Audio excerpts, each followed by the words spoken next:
дастаи Равшани шаҳри Кӯлоб дар даври ҳафтуми чемпионати Тоҷикистон байни дастаҳои Лигаи Якум бо яке аз пешсафони чемпионат дастаи Эсхатаи шаҳри Хуҷанд дар майдони худ нерӯсанҷӣ намуд. Дидори мазкур барои шогирдони Ғайраталӣ Мираҳмадов аз дақиқаҳои аввал бобарор оғоз гардид. Дар дақиқаи ҳаштуми бозӣ баъди аз пой афтонидани ҳамлавари дастаи Равшан Далер Чолов довари марказӣ ба дарвозаи меҳмонон зарбаи пеналти таъин намуд. ҳимоятгари дастаи Равшан Далер Шомуродов дар иҷрои зарбаи 11 метра ба хатогӣ роҳ надода дастаашро дар ҳисоби бозӣ ба пеш баровард. Дар қисмати аввали дидори имрӯза дастаи Равшан имкон дошт ки боз чанд маротибаи дигар ба дарвозаи меҳмонон гол зананд, вале нимаи аввали бозӣ бо ҳисоби 1-0 бар нафъи дастаи соҳибони майдон ба анҷом расид. қисмати дуюми бозӣ низ бо бартарии соҳибони майдон оғоз гардид ва дар дақиқаи 48-уми бозӣ дар ҷаримагоҳи меҳмонон туп ба дасти футболбози дастаи Эсхата бархӯрд, ки дар ин маврид низ довари марказӣ зарбаи пеналти таъин намуд. ин навбат низ Далер Шомуродов имконияти ба дастомадаро самаранок истифода намуда голи дуюми худро дар ин бозӣ ба нишон расонид. Дар идомаи бозӣ ҳар ду даста чанд маротиба имконияти тағйир додани ҳисоби бозиро созмон доданд, вале танҳо дар дақиқаи 86-уми бозӣ баъди партофти зарбаи кунҷи ҳимоятгари дастаи Равшан Саидамири Саидаҳмад бо сар тӯбро вориди дарвозаи рақиб намуд. ҳамин тариқ дидори дастаҳои Равшани шаҳри Кӯлоб ва Эсхатаи шаҳри Хуҷанд бо ҳисоби 3-0 бар нафъи дастаи соҳибони майдон анҷом пазируфт ва дастаи Равшан бо касби 18 хол мавқеи аввалро дар ҷадвали мусобиқот устувор гардонид.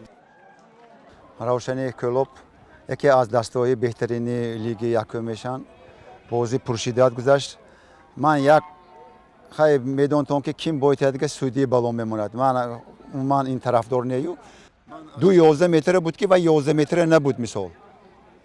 Мана агар запис бошад, мана мисол медидего бенад. Ман ҳамин ба салва. Бозӣ пуршиддат гузашт. Бозӣ нағз гузашт, лекин ман сал ҳаминаш ба тарафдор нестам. بسیار تیاری نغز داریم برای بازی که بازی دسته اسخط دسته پیش صف است. خطاری ما که در جای دوم جای گرفته گیره ما بسیار تیاری خوبی داریم که فقط برای غلبه قطعی بازی کنیم. در دور هفتم چمپیونات تاجیکستان بین دستای لیگ یکم دستای برقچی شهر حصار در میدان خود تیم پنجشر ناحیه جلالدین بلخی را قبول نمود. رقابت این دو دسته مساوی 1-1 خاتمه یافت. مورد ذکر است که قسمت اول این واخری بدون گل به پایان رسید.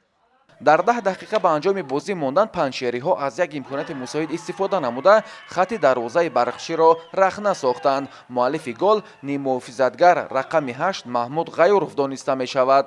در 5 دقیقه اعلام نموده داور بازیگری دستای برقچی زهرالدین فوزایلوف ضربه جریمه‌ای را از مسافه دور با مهارت بلند اجرا نمود که آن به گل تبدیل یافت. همین طریق میدانداری دستای برقچی شهر حصار و پنجشر ناحیه جلالدین بلخی 1-1 به انجام رسید.